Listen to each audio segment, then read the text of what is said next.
ایمان کو تازہ رکھنے کے لیے نماز ہے۔ دن میں 5 مرتبہ اپنے مصروفیات سے نکلو۔ صبح کی نیند بڑی سہانی ہوتی ہے، اسے توڑ کر اٹھو اور اٹھو، اللہ کے حضور میں حاضر ہو، کھڑے ہو جاؤ، وضو کرو، کھڑے ہو جاؤ، نماز پڑھو، اللہ سے اپنا عہد جو ہے تازہ کرو۔ ایاک نعبد و ایاک نستعین، اللہ تعالیٰ کے ساتھ اپنے اس عہد کو دوبارہ استوار کرو، تازہ کرو۔ بڑا پیارا شعر ہے حفیظ جالندری کا کہ سرکشی نے کر دیے دھندلے نقوش بندگی، آؤ سجدے میں گریں لوح جبیں تازہ کریں۔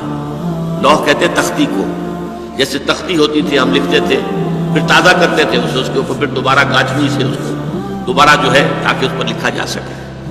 تو یہ لوح جبیں جو ہے یہ ہماری، اسے رکھو زمین پر تاکہ اس میں بندگی کا جو نقش ہے وہ تازہ ہو جائے، اس لیے کہ ہماری سرکشی جو نفس کی سرکشی ہے، ان النفس لامارۃ بالسوء، اس نے ہماری یہ بندگی کے جو آثار ہیں، جو نقوش ہیں، انہیں کمزور کر دیا، دھندلا دیا۔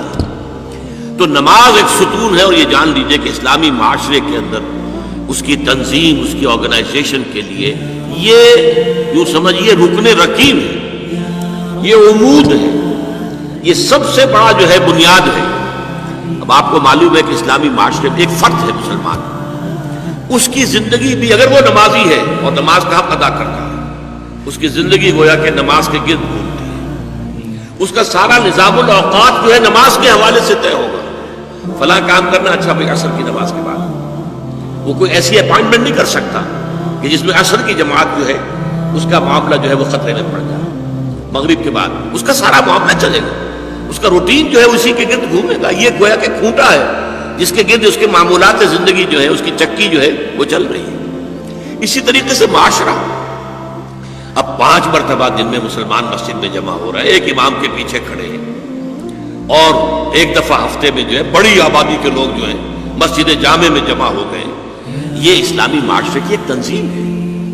سال میں 2 مرتبہ جو ہے آبادی سے باہر کسی بڑے کھلے میدان میں لوگ چلے گئے ہیں عیدین کے لیے، اور سال میں 1 مرتبہ جو ہے پوری دنیا سے کشاں کشاں کہاں کہاں سے گورے بھی اور کالے بھی اور پیلے بھی مسلمان کہاں کہاں سے چلے آ رہے ہیں، ہر مسلک ہر فقہ کے ماننے والے۔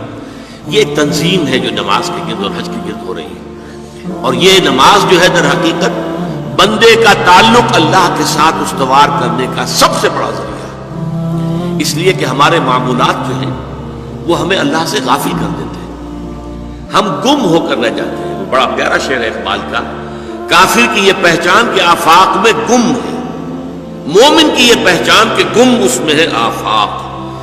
آفاق میں گم ہو جانا، میرا یہ کام ہے، یہ کام ہے، یہ کام ہے، یہ کام ہے، یہ کرنا، وہاں جانا، وہاں سے وہاں جانا، وہاں سے وہاں جانا، ایک چکر ہے، ایک روٹین ہے، انسان گم ہو گیا۔ کہاں خدا کا خیال، کہاں آخرت کا خیال، آئے گئے گم ہو گئے۔ اور ایک وہ ہے کہ جو گویا کہ دنیا میں رہتا ہے، بازار سے گزرا ہوں، خریدار نہیں ہوں، دنیا میں رہو اور دنیا میں گم نہ ہو جاؤ، بلکہ دنیا تمہارے اندر آ جائے، تمہارے قابو میں آ جائے، تمہارے تابع ہو جائے، تمہارے سارے معمولات تمہارے اپنے فیصلے کے، تمہاری خودی کے تابع ہو جائے۔ یہ کیفیت ہے در حقیقت کی جو مطلوب ہے۔ اسی لیے فرمایا حضرت موسیٰ علیہ السلام کی پہلی جو حاضری ہوئی تھی اور اسی میں انہیں رسالت عطا ہوئی، تو اس کی پہلی وحی سورہ طٰہٰ کے شروع کی آیات میں ہے، وَأَقِمِ الصَّلَاةَ لِذِكْرِي۔ دیکھو میری نماز میرے ذکر کے لیے، میری یاد کے لیے نماز کو قائم رکھو۔ الصلاۃ عماد الدین، حضور فرما رہے ہیں یہ دین کا ستون ہے، اس دین کی عمارت اس پر کھڑی ہوئی۔ جیسا کہ میں نے عرض کیا، ہمارے شخصی بھی معاملات اور معمولات اس کے گرد گھومے، اور ہماری اجتماعیت جو ہے، ہمارا معاشرہ اور ہماری ملی تنظیم جو ہے، اس کی بنیاد بھی ہے۔